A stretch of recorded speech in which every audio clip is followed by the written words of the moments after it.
students, welcome to OL Expert. In today's session, we are going to discuss a very important topic for your SSC exam and for your GS section. अगर मैं GS section की बात करूं तो history से भी आपके बहुत सारे क्वेश्चंस बनते हैं। अगर आप इस चीज को टेस्ट करना चाहते हैं तो सबसे इजी वे होता है प्रीवियस ईयर पेपर्स को चेक करना।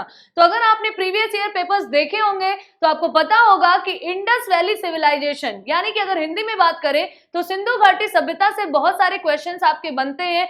आपसे अक्सर जो है रिपीटेड मोड पे पूछा जाता है। क्यों? वैसे भी एसएससी जो है वो जाना जाता है कि अगर कोई क्वेश्चन इंपॉर्टेंट है, आपके लिए जरूरी है जानना, तो एसएससी इस बात को बिल्कुल भी कहीं कि नहीं मेंशन करता या माइंड नहीं करता कि क्यों इसको रिपीट ना किया जाए। यानी कि वो बार बार रिपीट कर देता है एक ही क्वेश्चन अगर उसको लगता है कि ये क्वेश्चन बच्चों को आना चाहिए या इस पर्टिकुलर टॉपिक के बारे में बच्चों को पढ़ना चाहिए। ठीक है, तो हमने आपके लिए इंडस वैली सिविलाइजेशन से शुरुआत की है। हिस्ट्री की अगर मैं बात करूं यहाँ पे, तो इंडस वैली सिविलाइजेशन जो है, एक सिविलाइजेशन का मतलब आप क्या समझते हैं? एक पूरी सभ्यता, यानी कि एक ऐसा कल्चर जो कि पूरी तरह से अलग था, पूरी तरीके से वहां पे चीजें अपने आप उन लोगों ने कहीं कि एकदम इनिशियल स्टेज से सारी चीजें शुरू की, फिर फ्लरिश भी हुए यानी कि वो पनपे भी, फिर उसके बाद उनका डिक्लाइन भी हुआ यानी उनका पतन भी हुआ। तो कुछ ऐसा ही हमें इंडस वैली सिविलाइजेशन में भी देखने को मिलता है। हमसे पहले जो सभ्यता हमें दिखती है भारत भूमि की, अगर हम बात करें भारत से लेकर पाकिस्तान तक, या फिर हम कहें अखंड भारत की बात, तो वही सभ्यता कहीं ना कहीं अभी तक भी कैरी हो रही है। अभी बहुत सारी चीजें आपको मैं ऐसी बताऊंगी जिससे आपको लगेगा कि हाँ ये बात तो तय है। ऐसी ही चीजें हमें आज भी देखने को मिलती हैं जैसे ही इंडस वैली सिविलाइजेशन में देखने को मिलती है। अब इसी के कंटेम्प्रेरी अगर हम बात करें या समकालीन सभ्यताएं कहें तो पूरे विश्व भर में अलग अलग सभ्यताएं आपको देखने को मिलती हैं। लेकिन सबसे प्राचीन सभ्यताओं में कहा जाए तो इंडस वैली सिविलाइजेशन का नाम आता है, इजिप्शियन सिविलाइजेशन का नाम आता है, यानी मिस्र की जो सभ्यता थी, मेसोपोटामिया की सभ्यता थी, चीन की सभ्यता थी, ये सारी की सारी जो है वो भारत की जो इंडस वैली सिविलाइजेशन है इसी के समकालीन थे। तो इन्हीं के आधार पर बहुत सारे अनुमान लगाए जाते हैं कि कहीं ना कहीं आज जो हम चीजें देखते हैं उसका ओरिजिन, या जो कहें कि जो सभ्यता का आज भी हम देखते हैं कि जो प्रैक्टिस में है वो कहीं ना कहीं इन्हीं सभ्यताओं से ही आया है। ठीक है, तो आज का ये हमारा जो पार्ट 1 होगा यानी कि इंडस वैली सिविलाइजेशन, तो सबसे पहले हम देख लेते हैं हम क्या क्या पढ़ने वाले हैं इसमें। ठीक है, तो सबसे पहले अगर मैं बात करूं तो मैंने आपको जैसे एक इंट्रोडक्शन दिया कि इंडस वैली सिविलाइजेशन है क्या, बेसिकली जीने का तरीका है, या फिर कहें कि जिस तरीके से लोग रहते थे, उनका रहन सहन क्या था, उनका खान पान क्या था, उनका व्यापार कैसा था, उनका वाणिज्य कैसा था, उनके घरों का रहने का जो कहा जाए कि इंफ्रास्ट्रक्चर कैसा था, या फिर वहां की सड़कें कैसी थी, वहां का ट्रांसपोर्टेशन कैसा था, वहां के लोगों की में जो कहा जाए सोसाइटी कैसी थी, वहां पे समाज कैसा था, ये सारी चीजें हम जानेंगे इंडस वैली सिविलाइजेशन में। अब इसी से आपके लिए बहुत सारे क्वेश्चंस बनेंगे कि बताइए वहां की जो सभ्यता थी वो नगरीय सभ्यता थी या फिर ग्रामीण सभ्यता थी, बताइए वहां पे सड़कें कैसी थी, बताइए वहां की नालियां कैसी थी, क्या वहां के लोग लोहा जानते थे, क्या तांबा जानते थे, क्या गोल्ड जानते थे, क्या कृषि जानते थे, क्या ट्रेड जानते थे। तो ऐसे ही क्वेश्चंस का आंसर आप दे पाए, इसीलिए आज हम डिटेल में यहाँ पे डिस्कस करेंगे। तो हम जानेंगे टाउन प्लानिंग और स्ट्रक्चर के बारे में, उनके एग्रीकल्चर के बारे में, उनकी पॉलिटी या कहा जाए जो उनका राज्य तंत्र था, या किस तरीके से उनका जो एडमिनिस्ट्रेशन का सिस्टम था वो कैसे वर्क करता था, या फिर हम बाद में सबसे लास्ट में हम क्या डिस्कस करेंगे कि इनका एंड कैसे हुआ या इनका डिक्लाइन कैसे हुआ, क्योंकि इसके लिए भी हमें बहुत सारे प्रूफ मिलते हैं, बहुत अलग अलग कहा जाए कि इसमें बहुत सारे व्यूज भी मिलते हैं, मतभेद है। कोई कहता है कि बाढ़ के आने की वजह से, कोई कहता है सूखा आने की वजह से, कोई कहता है कि महामारी की वजह से, है ना। तो हम जानेंगे कि कौन कौन से ऐसे रीजंस दिए गए। तो सबसे पहले आप यहाँ पे एक चार्ट देख लीजिए कि हम क्या क्या आज पढ़ने वाले हैं। ये सारी की सारी चीजें आज हम कवर करेंगे। तो सबसे पहले यहाँ पे देखेंगे जो early states of the old world. अगर हम पुरानी दुनिया की बात करें या जहां से हिस्ट्री की शुरुआत होती है, जहां से हिस्ट्री का मतलब क्या होता है, कोई चीज किसी भी सभ्यता के बारे में या किसी पर्टिकुलर प्लेस के बारे में क्रोनोलॉजिकल ऑर्डर में सारी चीजों को मेंटेन करना, यानी कि कालानुक्रम में लगाना, यानी इसके बाद ये हुआ, इसके बाद ये हुआ, इस समय ये किंग थे, इस समय ये किंग थे, इतना किंगडम था, यहाँ पे ये राज्य था, यहाँ पे ये डायनेस्टी थी, यहाँ पे ये वंश था। यही बेसिकली होती है आपकी हिस्ट्री जिसके बारे में आपको जानना जरूरी है, क्योंकि हिस्ट्री जो है वो प्रेजेंट में भी काम आती है। इतिहास हमें क्या सिखाता है कि इतिहास से हम कुछ नहीं सीखते, लेकिन हमें इतिहास इसीलिए पढ़ाया जाता है कि हम कुछ सीखें। ठीक है, तो चलिए यहाँ पे हम आपको क्या बताने वाले हैं, जो जिन 4 सभ्यताओं की मैंने बात की थी जो कि इंडस वैली सिविलाइजेशन के ही समकालीन थी, तो एक तो अपनी ही है यानी कि सिंधु घाटी सभ्यता, फिर उसके बाद अगर मैं बात करूं तो मेसोपोटामिया जो कि आपके मिडिल ईस्ट एशिया में पड़ती है, फिर उसके बाद इजिप्ट है आपके अफ्रीका के साइड में, फिर उसके बाद चाइना है, ठीक है, जो कि हमारा पड़ोसी है। तो चीन की सभ्यता भी भारत की जो इंडस वैली सिविलाइजेशन इसी के समकालीन थी। आपके एसएससी एग्जाम के लिए बहुत ज्यादा इनफ चीजें आपको पता चलने वाली है, यानी कि अगर आप एसएससी एग्जाम देने जा रहे हैं तो उनके लिए यहाँ पर जरूरत से ज्यादा चीजें भी हम आपको बता रहे हैं। क्यों? क्योंकि आजकल का जो पैटर्न है, आप ये नहीं कह सकते कि ये क्वेश्चन नहीं आएगा, कुछ भी आ सकता है। ठीक है, तो यहाँ पे सबसे पहले मैप के थ्रू देखेंगे कि इसका जो एक्सपेंशन था या फिर कहें कि इसका विस्तार जो था किसका, इंडस वैली सिविलाइजेशन का, वो कहां से कहां तक था।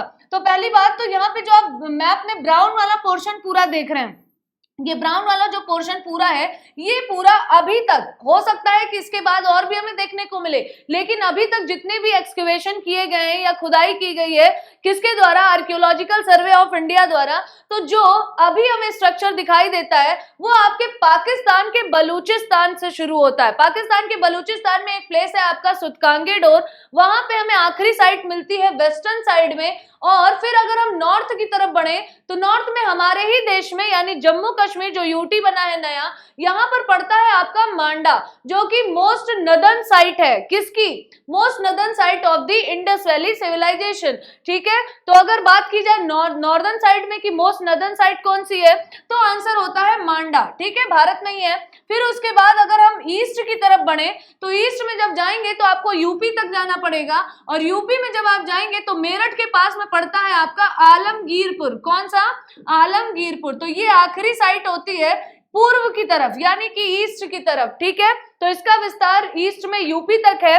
फिर उसके बाद अगर हम साउथ की तरफ बढ़े तो मोस्ट सदर्न साइड जो हमें देखने को मिलती है वो महाराष्ट्र में मिलती है, और महाराष्ट्र में भी कौन सी प्लेस है, पर्टिकुलर जो प्लेस है उसका नाम है दायमाबाद। क्या नाम है, दायमाबाद। तो पहली बात तो आपको पता होना चाहिए, जो हम इंडस वैली सिविलाइजेशन के बारे में आगे पढ़ने वाले हैं, इसका विस्तार कहां से कहां तक है।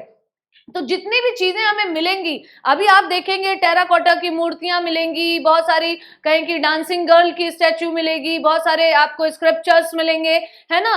तो ये सारी चीजें कहाँ से मिलेंगी, इसी पर्टिकुलर इतनी ही प्लेस से, इतनी ही स्पेस से आपको मिलेंगी। ठीक है, लेकिन क्वेश्चंस कैसे पूछे जाते हैं, क्वेश्चन आपसे पूछा जाएगा, बताइए लोथल से क्या मिला है, बताइए धौलावीरा से क्या मिला है, बताइए बनावली से क्या मिला है, बताइए रोपड़ से क्या मिला है, मोहनजोदारो से क्या मिला है, हड़प्पा से क्या मिला है ना, चंदूदड़ो से क्या मिला है, तो आप क्या बताएंगे। इसीलिए आपके लिए जो एसएससी एग्जाम में इसी को हमने टारगेट करके आपको पढ़ाना यहाँ से स्टार्ट किया है। तो सबसे पहले तो आपने प्लेस देखी, अब हम बात करेंगे कि इंडस वैली सिविलाइजेशन को कितने भागों में बांटा गया, अगर हम इनके टाइम पीरियड के अकॉर्डिंग देखें।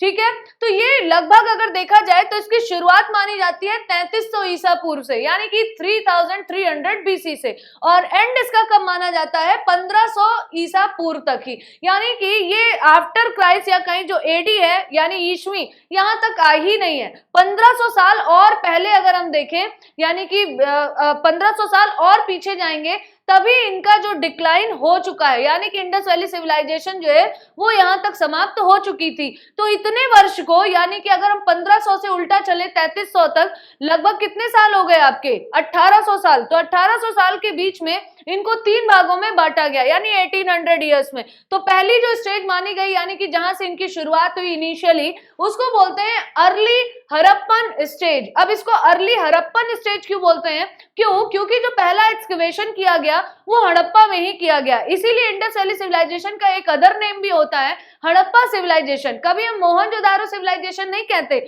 हम हड़प्पा सिविलाइजेशन ही कहते हैं। क्यों, क्योंकि यही पहली साइट थी इसलिए। ठीक है, तो यहाँ पे देखेंगे अर्ली हड़प्पन साइट कहलाती है कब कब से कब तक चली है? ये 3300 बीसी से लेकर 2600 बीसी तक चली है, ठीक है। यानी कि यहाँ पे शुरुआत हुई, यहाँ पे लोगों ने एक दूसरे से, कहा जाए कि अगर आप अर्ली मैन्स को देखें, अर्ली ह्यूमन बींग्स को अगर आप देखें तो उनको रहने का तरीका भी उतना नहीं था। वो पेड़ों की छालों का प्रयोग करते थे, खाने के लिए पेड़ों से फल वगैरह का यूज करते थे, है ना। लेकिन जो सिविलाइजेशन की स्टार्टिंग मानी गई है, यानी सभ्यता की, और आपको पता है पूरा वर्ल्ड एक पहले क्लेम करता था कि मतलब सबसे ज्यादा अगर कोई बार्बरिक है तो एशियंस हैं, एशिया में बहुत सारी असभ्यता है। लेकिन उनको जब ये एक्सकवेशन किया गया ना, तब उन्हें ये पता चला कि जिस सभ्यता की वो बात कर रहे हैं वो सभ्यता आज से न जाने कितने साल पहले से ही काफी ज्यादा सिविलाइज्ड है, ठीक है। अब यहाँ पे देखेंगे जो अर्ली स्टेज है वो आपकी 3300 से लेकर 2600, यानी कि इन्होंने अभी धीरे धीरे एक सिस्टम में आना शुरू किया था। फिर उसके बाद 2600 से लेकर 1900 के दौरान ये काफी ज्यादा फ्लरिश हुए, यानी कि इन्होंने अपनी चीजों को ज्यादा से ज्यादा डेवलप किया, नई नई टेक्नोलॉजीज को भी यूज करना स्टार्ट किया, नई नई चीजों से भी इन्होंने कहे कि अपने आप को अवगत कराया, ठीक है। तो इसीलिए इसको क्या बोलते हैं, मैच्योर हड़प्पन स्टेज, यानी कि यहाँ पे काफी अपनी सभ्यता को लेकर काफी परिपक्व हो चुके थे, ठीक है। फिर उसके बाद अगर हम बात करें स्टेज 3 की, तो इसको बोलते हैं लेट हड़प्पन स्टेज, और यहां से माना जाता है कि इनका पतन भी स्टार्ट हो गया, यानी डिक्लाइन भी स्टार्ट हो गया। क्यों? 1900 से 1500। अब इसका जो आंसर होता है वो कोई एक नहीं दे सकता, क्यों? क्योंकि अलग अलग पुरातत्वविद जो है उन्होंने अलग अलग इसके रीजंस दिए हैं इसकी डिक्लाइनिंग के पीछे, ठीक है। किसी ने कहा फ्लड आ गई थी, किसी ने कहा कि ड्रॉट की वजह से हुआ, किसी ने कहा कि महामारी की वजह से हुआ है। तो हम जानेंगे कि क्या है उसका आंसर, ठीक है। ये तो वही डायरेक्शन है जो मैंने आपको बताई थी कि वेस्ट में सबसे सुतकांगेडोर है, नॉर्थ में आपका मांडा है, फिर आलमगीरपुर ईस्टर्न साइड है, और सदर्न में आपका दायमाबाद महाराष्ट्र में है, ठीक है। तो ये सारी चीजें मैंने आपको ऑलरेडी बता दी हैं। अब यहाँ पे हम आगे बात करते हैं कि क्या चीज कैसे कहाँ पे क्या मिली है। ये सारी की सारी साइट मैंने आपको ऑलरेडी दिखाई है, ठीक है। अब इसकी भी हम बात कर चुके हैं। अब देखेंगे कि इसकी शुरुआत कैसे हुई, कैसे हमें पता चला। क्या अचानक से किसी को रात में सपना आया कि हाँ इसके नीचे हमें खुदाई करनी चाहिए, एक्सकवेशन करना चाहिए, एक सभ्यता इसके नीचे? नहीं, ये अंग्रेजों के समय में ही हो गया था, लेकिन किसी ने इतना ध्यान नहीं दिया। चलिए देखते हैं कैसे हुआ था, कब हुआ था। The urban culture of the bronze age found in Harappa in Pakistani Punjab was a path breaking discovery। पहली बार जो हमें कहीं से डिस्कवरी या कहीं कि पहली बार जो हमने खोज करनी शुरू की वो पाकिस्तान में जो पंजाब वाला क्षेत्र है, सिंध वाला क्षेत्र है, वहां पे हड़प्पा साइड में जब खुदाई की गई तो यहीं से हमने फिर सिलसिला शुरू किया, यानी कि इसके बाद एक के बाद एक साइट्स हमें मिलती गई, ठीक है। लेकिन इसे ब्रॉन्ज एज क्यों बोल रहे हैं? ब्रॉन्ज एज यानी कि कांस्य युग क्यों बोल रहे हैं? क्यों? क्योंकि यहाँ पे कांसे की या फिर ब्रॉन्ज की बनी हुई चीजें बहुत ज्यादा मिली हैं, इतने सारे टॉयज मिले हैं। अच्छा, टॉयज किसी चीज के कब बनते हैं? जैसे कि आप देखते हैं मार्केट में, आप जाते हैं एनिमल्स वगैरह हैं, कार्स के टॉयज मिलते हैं, एरोप्लेन का टॉय मिल रहा है या फिर मोटरसाइकिल मिल रही है, तो ये सब एग्जिस्ट करते हैं और उन्हीं के टॉयज बने होंगे ना। तो वैसे ही ब्रॉन्ज एज में जो हमें टॉयज वगैरह मिले वो बहुत सारी चीजें बताते हैं कि ये चीज एग्जिस्ट करती थी, ये चीज यहाँ पर थी। तो ज्यादातर जो चीजें मिली हैं उनका जो मेटल है उसमें कौन सा मेटल यूज किया गया? ब्रॉन्ज। इसीलिए इंडस वैली सिविलाइजेशन को एक और सभ्यता भी कहते हैं, कौन सी? कांस्य युगीन या फिर ब्रॉन्ज एज, ठीक है। अब यहाँ पे वही चीज कही गई है, तो पाकिस्तान के पंजाब से इसकी खुदाई शुरू होती है, लेकिन इससे पहले 1853 में A. Cunningham, the British engineer who became a great excavator and explorer, noticed a Harappan seal। वहां पे पंजाब के सिंध क्षेत्र में क्या हो रहा था, रेलवे लाइन पड़ रही थी, तो रेलवे लाइन पड़ने के दौरान खुदाई की गई तो उसमें पहली बार उनको क्या मिला था?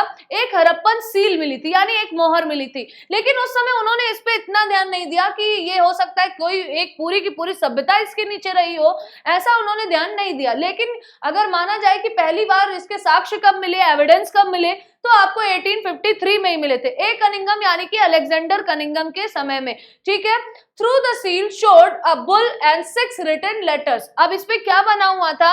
एक बुल बना हुआ था और उस पे 6 लेटर्स लिखे हुए थे, यानी कि 6 अक्षर उसमें मेंशन किए गए थे। He did not realise its significance, यानी इसकी जो महत्ता थी या महत्वपूर्ण या कहें कि जो भी इसकी इंपॉर्टेंस थी वो इस बात को नहीं समझ पाए, ठीक है। इसी कारण से उन्होंने उस वक्त तो ध्यान नहीं दिया। किसने?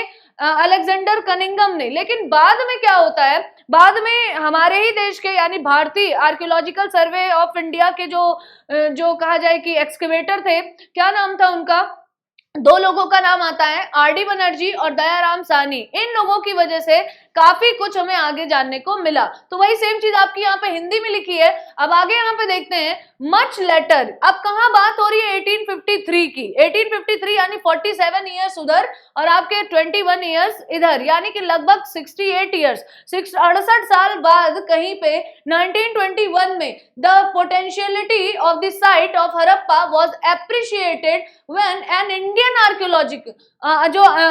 आर्कियोलॉजिस्ट थे यानी पुरातत्वविद थे दयाराम साहनी, उन्होंने जब एक्सकवेशन स्टार्ट किया तो उनको मिला, कौन सी साइट मिली, हड़प्पा साइट, ठीक है, at about the same time, और उसी समय पर ही। लेकिन इनको जो हड़प्पा साइट वाली जो रिकॉग्निशन थी वो 1921 में ही मिल गई, लेकिन आर.डी. बनर्जी को जो रिकॉग्निशन मिली वो 1922 में मिली। और दयाराम साहनी ने किसकी खोज की, हड़प्पा की, और आर.डी. बनर्जी ने किसकी की, मोहनजोदारो की। Both discovered the pottery and other antiquities indicative of a developed civilisation. इनको ऐसे कई सारे ऐसे बर्तन मिले, यानी कि जो पॉटरीज वगैरह थी, मूर्तियां मिली, जिनको ये देख के लग रहा था कि बिना किसी सिविलाइज्ड कल्चर के या फिर बिना किसी कहा जाए कि अर्बन कल्चर के तो ये सारी चीजें नहीं बनाई जा सकती थी, ठीक है।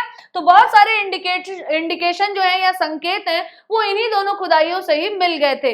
उस समय जो आर्कियोलॉजिकल सर्वे ऑफ इंडिया के जो चीफ थे वो कौन थे, सर जॉन मार्शल। तो सर जॉन मार्शल की ही अगुवाई में ये दोनों साइट्स को पहली बार एक्सकवेट किया गया, ठीक है।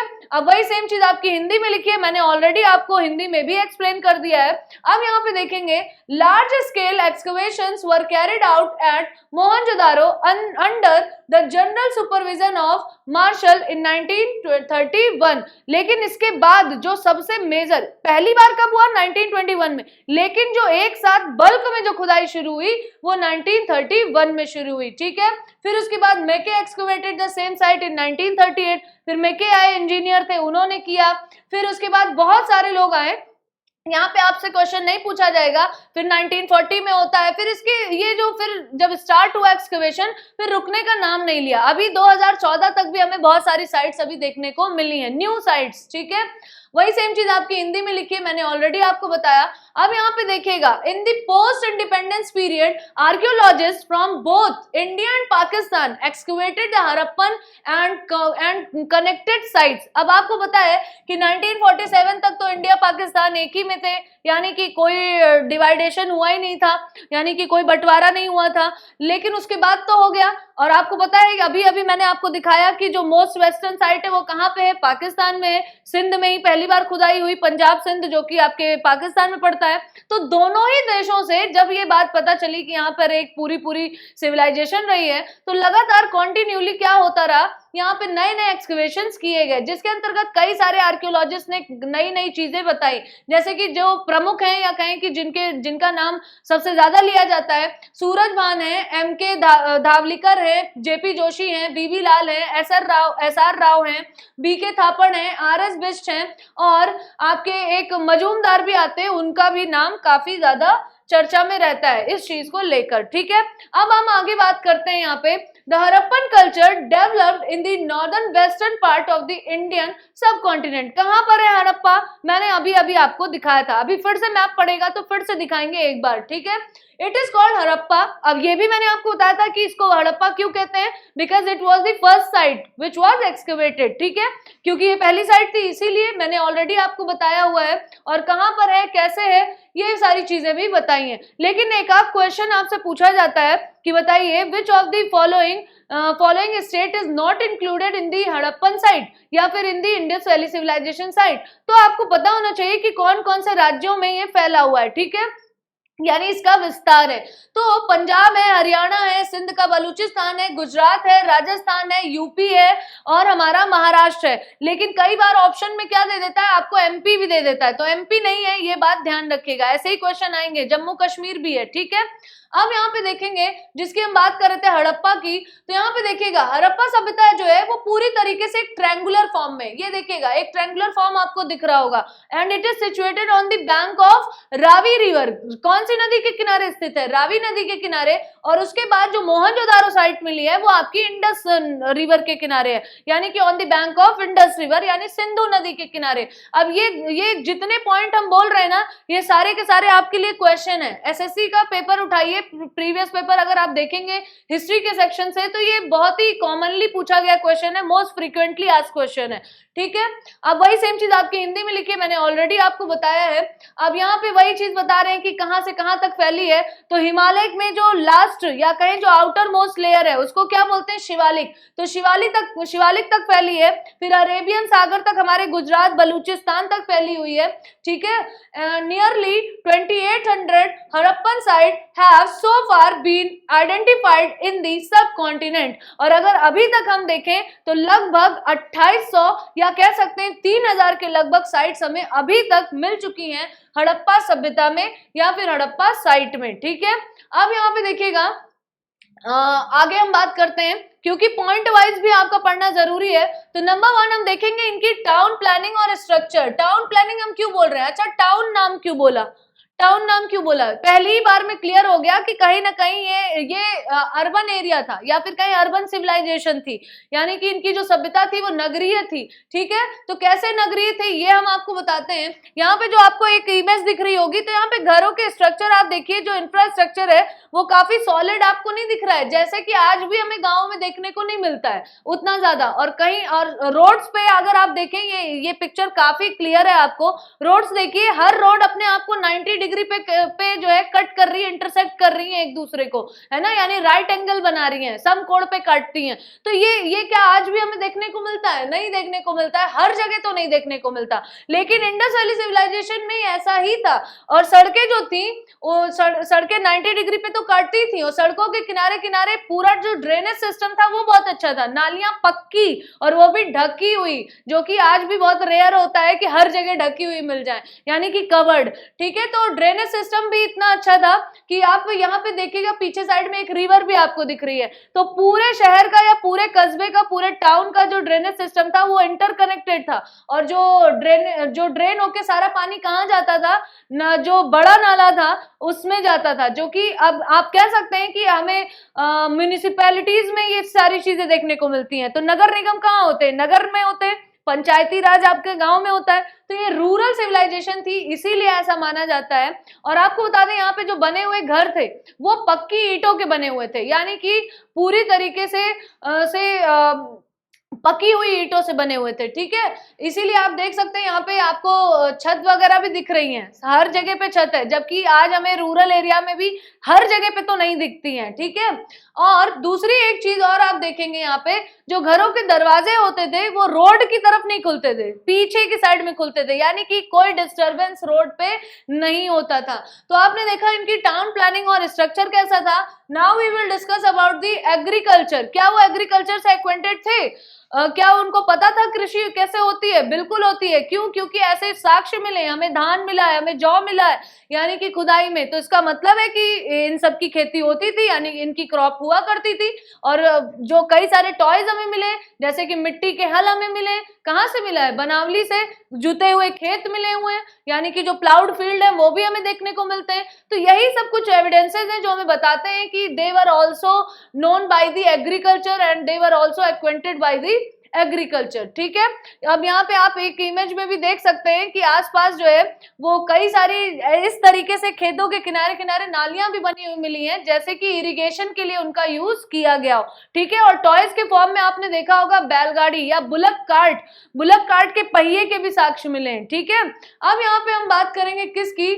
Domestication of animals. क्या एनिमल्स के डोमेस्टिकेशन से वो एक्वेंटेड थे? पशुपालन जानते थे? बिल्कुल जानते थे। क्यों? क्योंकि वहां पे एक जितनी भी सील्स मिली हैं, सील्स में आप देखिए आपको कई सारे जो पालतू जानवरों के भी आपको साक्ष्य मिलेंगे। जैसे अगर हम बात कर ले बैल की ही, है ना, बैल की, और साथ साथ बहुत सारे ऐसे कुत्ते के भी साक्ष्य मिले कि कब्र के साथ में या कहें कि जब अपने परिजनों को वो दफनाने जाते थे तो साथ में उनकी रखवाली के लिए या वॉच डॉग के तौर पे डॉग भी रख देते थे। तो यानी कि डोमेस्टिकेशन ऑफ एनिमल्स भी था, ठीक है। फिर उसके बाद हमारा थर्ड पॉइंट आता है टेक्नोलॉजी एंड क्राफ्ट्स, क्या वो टेक्नोलॉजी या तकनीकी से परिचित थे, किसी तरीके की तकनीकी यूज करते थे? बिल्कुल करते थे। ये वाला टॉयज आप देख सकते हैं, ये जो टॉय है किसका है? बैलगाड़ी का है। तो बैलगाड़ी के पहिए किस तरीके से इन्होंने लगाए होंगे? अब बताइए, दो पहियों को किस तरीके से जोड़ा गया, फिर वो व्हील्स मूव भी कर रहे हैं, तो इसमें टेक्निक का ही तो यूज किया गया है। तो यानी कि वो तकनीकी भी जानते थे, प्रौद्योगिकी से भी परिचित थे, और क्राफ्ट भी। क्राफ्ट का मतलब क्या होता है? जब हम हस्तशिल्प यानी कि हाथों से ही अपने कोई ऐसी कलाकारी करके कोई बड़ी चीज को छोटे में बना रहे हैं, तो वो क्या कहलाता है? आपका क्राफ्ट। तो यहाँ पे आप देख सकते हैं ये एक क्राफ्ट ही तो है। क्या रियल में बैलगाड़ी है? नहीं, it is also a type of craft.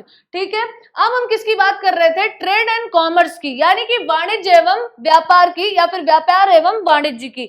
वाणिज्य का मतलब सिर्फ ट्रेड नहीं होता है, वाणिज्य में आपके सब कुछ आ जाता है। जैसे कि अगर हम कॉमर्स की बात करें तो एक सामान को प्रोड्यूस करने से लेकर लास्ट कंज्यूमर तक पहुंचाने का जो भी पूरा प्रोसेस होता है वो आपका कॉमर्स कहलाता है। अब उसमें चाहे लॉजिस्टिक की भी हम बात कर ले, यानी आने ले जाने, टैक्सेशन, सारी की सारी चीजें आ जाती हैं। कैसे बॉर्डर क्रॉस होता है, कैसे प्राइस डिसाइड होता है, ये सारी की सारी चीजें आपकी किसमें आ जाती है? ट्रेड एंड कॉमर्स में। तो ये कैसे हमें पता चलता है कि वो ट्रेड एंड कॉमर्स भी करते थे? क्यों? क्योंकि ऐसा माना जाता है कि कॉटन जो है यानी कपास, जिसकी खेती हमारे देश में सबसे ज्यादा होती है कहाँ पे? आपके गुजरात और महाराष्ट्र में, क्योंकि ब्लैक सॉइल बहुत होती है, काली मिट्टी का प्रयोग इसमें सबसे ज्यादा किया जाता है और काली मिट्टी है वहां पे। ठीक है, तो ये माना जाता है कि सबसे पहले इसकी खेती कहाँ पे की गई थी? इंडस वैली सिविलाइजेशन में की गई है। और हम आपको बता दें, जो मेसोपोटामिया है, मेसोपोटामिया में कपास को क्या कहा जाता था? कपास को सिंध कहा जाता था। क्यों कहा जाता था? क्योंकि ये कपास यानी ये कॉटन कहाँ से आता था? हमारी सभ्यता से, यानी इंडस वैली सिविलाइजेशन से। तो ये भी कुछ प्रूफ है कि यहाँ का सामान यहाँ हमें देखने को मिलता है, और नाम भी वही है, यानी कि ट्रेड भी था। तो ट्रेड किसके किसके साथ था? मेसोपोटामिया के साथ भी था, इजिप्ट के भी साथ था। इसीलिए आप देखते हैं कि आज भी इजिप्ट वगैरह में जो अभी लास्ट ईयर ही स्वेज कैनाल जो थी, स्वेज कैनाल क्या हो गई थी? ब्लॉक हो गई थी, है ना? तो वो रास्ता उस समय भी था। ठीक है, भले ही कैनाल नहीं थी, लेकिन स्वेज वाला जो उसको क्या बोलते हैं? जलडमरू मध्य, यानी कि अगर इंग्लिश में कहें तो स्ट्रेट्स बोलते हैं, तो वो स्ट्रेट पहले भी थी। ठीक है, हालांकि उसको मेडिटेरियन सी से मिलाने के लिए बाद में स्वेज कैनाल बनाई गई। अब यहाँ पे हम देखेंगे, यहाँ पे सोशल ऑर्गेनाइजेशन, यानी कि सामाजिक तौर पे ये कैसे रहते थे, इनकी सोसाइटी कैसे बटी हुई थी। जैसे आज हमारी सोसाइटी क्या है? सभी को इक्वल राइट दिया गया है, सबके पास फंडामेंटल राइट्स हैं। लेकिन उस समय क्या था? कैसा सिस्टम था? क्या सारे लोग बराबर थे? क्या सारे लोगों को इक्वल स्केल पे ही मेजर किया जाता था? सारी सुविधाएं सबके लिए बराबर थी? नहीं। हाँ, ये है कि अभी आज के प्रेजेंट टाइम में हम बहुत सारे सिस्टम्स देखते हैं, जिसके अकॉर्डिंग हमने देखा है कि आज का इंडिया तो नहीं, लेकिन पुराना इंडिया काफी बटा हुआ था, कास्ट के बेसिस पे, रिलीजन के बेसिस पे, आर्थिक तौर पे, यानी कि अगर हम बात करें इकोनॉमिकली, हर तरीके से बटा हुआ है। और आज भी हमें देखने को मिलता है, जब आप फॉर्म वगैरह भरते हैं तो ये साफ साफ आपको नजर आता है। ठीक है, लेकिन कोशिशें जारी हैं कि ये सारी चीजें खत्म कर दी जाए। और लेकिन हमारे कॉन्स्टिट्यूशन में लिखा गया है कि जहां जरूरी होगा वहां करना पड़ेगा, और सरकार ऐसा कर भी सकती है, पार्लियामेंट ऐसा कर भी सकती है। ठीक है, अब यहाँ पे देखेंगे सोशल ऑर्गेनाइजेशन, यानी कि सामाजिक संगठन कैसा था। तो यहाँ पे सामाजिक संगठन को 3 भागों में बांटा गया था, यानी कि they were divided socially into 3 parts. क्यों? क्योंकि यहाँ पे सिटेडल वाला जो पार्ट है, सिटेडल वाला आप देख रहे हैं, जो सबसे ऊपर का हिस्सा आपको दिख रहा है, गुंबद जैसा, है ना? ये यहाँ पे माना जाता था कि जो पॉलिटिकली या कहीं जिसके पास सुप्रीम पावर होती थी, या जिसको सबसे ज्यादा लोग फॉलो करते थे, या एडमिनिस्ट्रेशन का जो मेन होता था, या फिर उसकी जो कैबिनेट होती थी, वो सिटेडल पार्ट में रहते थे, यानी कि सबसे अपर पार्ट में। फिर उसके बाद जो आप देख रहे हैं सेकेंड लेयर में, यहाँ पर उनके पुरोहित वगैरह या कहीं उनके मंत्रिमंडल के जो लोग होते थे वो रहते थे। और इनके फुटपाथ से, यानी कि यहाँ से इनके फुटर से, या फिर यहाँ से जो तीसरी लेयर स्टार्ट होती थी, यहाँ पर एक कॉमन मैन या कहीं कॉमन सोसाइटी के लोग रहते थे, जो कि मजदूर, लेबर या एग्रीकल्चर या कहीं की फार्मर्स वगैरह थे, जो एग्रीकल्चर से रिलेटेड थे। ठीक है, तो ये अब अगर मैं एविडेंसेस की बात करूं तो आप बुक्स में भी देखिएगा, उसमें साफ साफ लिखा है कि ये तो हमें पता चलता है उनके रहन सहन से, उनके घरों के डिजाइन से, कि ये 3 पार्ट्स में डिवाइड थे। लेकिन इसका आधार क्या था? यानी कि on which basis they were divided, ऐसे कोई एविडेंस हमें देखने को नहीं मिलते हैं कि कास्ट के बेसिस पे थे या अपने वर्क के बेसिस पे थे, किस बेसिस पे इनको डिवाइड किया गया था ये अभी तक क्लियर नहीं है, ठीक है। और घरों की बात करें तो घर जो वहां पे पाए जाते हैं वो 1 कमरे से लेकर 12 कमरे तक के घर थे, तो ये भी कुछ बताते हैं, जरूर बताते हैं कि वहां पर भी कुछ ना कुछ क्लास जरूर थी, ठीक है। अब यहाँ पे देखेंगे पॉलिटी, यानी कि इनका राजतंत्र कैसा था, पॉलिटी कैसी थी। पॉलिटी इनकी काफी मजबूत मानी जाती है, क्यों, क्योंकि एक ही जैसी सभ्यता, यानी कि एक ही जैसे घरों के डिजाइन, एक ही जैसी रोड्स, एक ही जैसी नालियां अगर हर जगह देखने को मिले तो इसका मतलब कहीं ना कहीं सेंटर में कोई बॉडी जरूर रही होगी जिसने इसको पूरा डिजाइन किया होगा या उसके अकॉर्डिंग उसको डेवलप किया होगा इस पूरी सोसाइटी को। तो एडमिनिस्ट्रेशन या पॉलिटी के मामले में भी माना जाए तो इनके कहा जाए कि काफी अच्छी मानी जाती है, स्टैंडर्ड मानी जाती है। जैसे अभी आप देखते हैं हमारे यहाँ बहुत सारी डेवलपमेंट अथॉरिटीज होती हैं, जैसे कि अगर लखनऊ की बात कर लें तो एलडीए यानी कि लखनऊ डेवलपमेंट अथॉरिटी। अब उनका काम क्या होता है, जगह जगह कॉलोनीज को बनाना, उनको डेवलप करना, उनको जितनी भी बेसिक नीड्स हैं, जितनी भी फंडामेंटल नेसेसिटीज हैं उनको कंप्लीट कराना। तो उसी तरीके का अगर हमें जो थ्रू आउट दी, आप देखिए हड़प्पा, पूरे हड़प्पा में, पूरे मोहनजोदारो में एक जैसी चीजें देखने को मिल रही है, यानी कि कोई ना कोई सेंट्रलाइज बॉडी जरूर रही होगी, ठीक है। अब यहाँ पे अगर हम बात करें, यहाँ पे पाई जाने वाली जो सबसे इंपॉर्टेंट चीजें हैं, सबसे इंपॉर्टेंट जो आपके लिए भी है, क्यों, क्योंकि आपके एग्जाम में पूछा जाता है, तो वो है कुछ इंपॉर्टेंट साइट जैसे कि ग्रेट ग्रेनरी और ग्रेट बाथ। तो ग्रेट ग्रेनरी क्या है, अन्नागार हुआ करता था, विशाल अन्नागार। अन्नागार मतलब जहां पे ग्रेन्स वगैरह रखा जाता था, जहां पे अनाज स्टोर किया जाता था, और इसका यूज किया जाता था जैसे आज हम देखते हैं फॉरेक्स रिजर्व। फॉरेक्स रिजर्व हम देखते हैं ना, यानी फॉरेन की करेंसीज को हम स्टोर करके रखते हैं कि अगर हमें कोई चीज इंपोर्ट करनी है तो इंपोर्ट करने के लिए पेमेंट में यूज होगा। जब आप कॉमर्स पढ़ते हैं तो उसमें बैलेंस ऑफ पेमेंट आपको पढ़ाया जाता है। बैलेंस ऑफ पेमेंट में क्या होता है, एक्सपोर्ट और इंपोर्ट का बैलेंस देखा जाता है ना। तो उसी तरीके से ये एक रिजर्व की तरह किसका यूज किया जाता था, ग्रेनरी का, ग्रेट ग्रेनरी का, ठीक है। तो इसमें अनाज का जो पूरी सोसाइटी से टैक्स के तौर पे या कहें कर के तौर पे या लगान आप कह सकते हैं, जो लिया जाता था उसको स्टोर इसमें किया जाता था, जिसका यूज सरकार या जो भी वहां पे एडमिनिस्ट्रेटिव बॉडी रही होगी वो करती थी, ठीक है। अब यहाँ पे देखेंगे एक तरीके से रेवेन्यू डिपार्टमेंट या कहें कि रेवेन्यू की तरह है, ठीक है।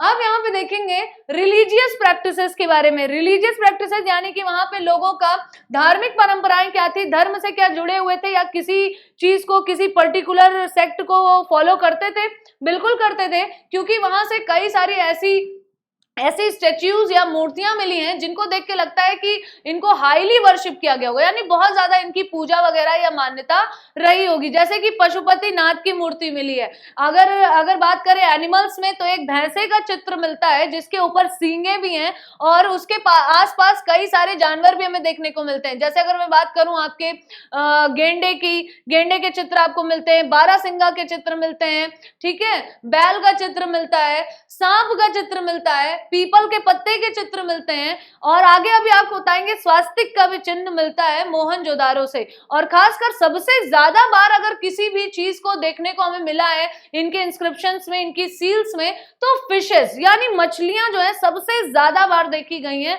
जो उनपे इनक्रिप्टेड हैं, ठीक है, यानी उनपे कहा जाए उनपे खुदाई जो की गई है, इनक्रिप्ट किया गया शिलाओं पर, वो हमें सबसे ज्यादा फिश देखने को मिलती है, ठीक है। अच्छा, एक और चीज मुझे बतानी थी आपको, चलिए अभी आगे याद आता है तो फिर से बताते हैं, ठीक है। अब ये जो इसकी लिपि है, लिपि, हाँ देखिए याद आ गया, लिपि से ही हम बात करने वाले थे। इनकी जो लिपि है या कहें जो लिखने का तरीका है वो भाव चित्रात्मक है। भाव चित्रात्मक यानी कि ये जो भी चीज बताने की कोशिश करते हैं या समझाने की जो भी बात है, या कहें कि कम्युनिकेशन का जो मीडियम था वो डायग्राम्स के थ्रू, इमेजेस के थ्रू था। इसीलिए आप देखेंगे हर इंस्क्रिप्शन पे कोई ना कोई चीज बनी हुई है, पीपल का पत्ता बना हुआ है, मछली बनी हुई है, गेंडे का चित्र बना है, हाथी का चित्र बना है, बारहसिंगा बना है, यानी कि भाव चित्रात्मक थी। आपको चित्रों के माध्यम से बताया जाता है कि आप क्या कहना चाहते हैं। और ये इनके कुछ, जैसे हमारी वर्णमाला में वर्ण होते हैं ना, तो इनके ये मिले हुए कुछ वर्ण है जिसे आज तक कोई पढ़ नहीं पाया है, कोई भी नहीं पढ़ पाया है आज तक। ये अनरीडेबल है या कहें कि इनको पढ़ना अभी तक संभव नहीं हो पाया। कहाँ अशोक के शिलालेख कोई नहीं पढ़ पा रहा था, लेकिन जेम्स प्रिंसेप ने पढ़ा पहली बार। ठीक है, अब यहाँ पे अगर हम बात करें किसकी, इनके भार और मापन का भी ये यूज करते थे। अब हम कुछ पर्टिकुलर ऑब्जेक्ट्स के बारे में बात करेंगे जो हमें मिले हुए हैं। ठीक है, तो आज की क्लास में हमने डिटेल में जाना कि कैसे सभ्यता की स्टार्टिंग हुई, कैसे इन्होंने अपने आप को फ्लरिश किया, कैसे इनका डिक्लाइन हुआ। ये डिक्लाइन वाला जो पार्ट है और कुछ ऑब्जेक्ट्स वाला पार्ट है, ये मैंने आपसे कहा था कि आज की क्लास में कवर करेंगे, लेकिन क्लास काफी लेंदी हो रही है, तो आज के लिए आपके लिए इतना ही काफी है। सेकंड पार्ट में हम जाएंगे और सेकंड पार्ट में आपको और भी कुछ चीजें पॉइंट वाइज भी बताएंगे। ठीक है, जैसे कि अभी बहुत सारी चीजें आपकी बाकी हैं। तो और थर्ड पार्ट में हम इन्हीं से रिलेटेड एमसीक्यूज को सॉल्व करेंगे। So thank you so much, पढ़ते रहिए, मेहनत करते रहिए, keep learning, keep earning, because learning is earning. Bye bye and take care.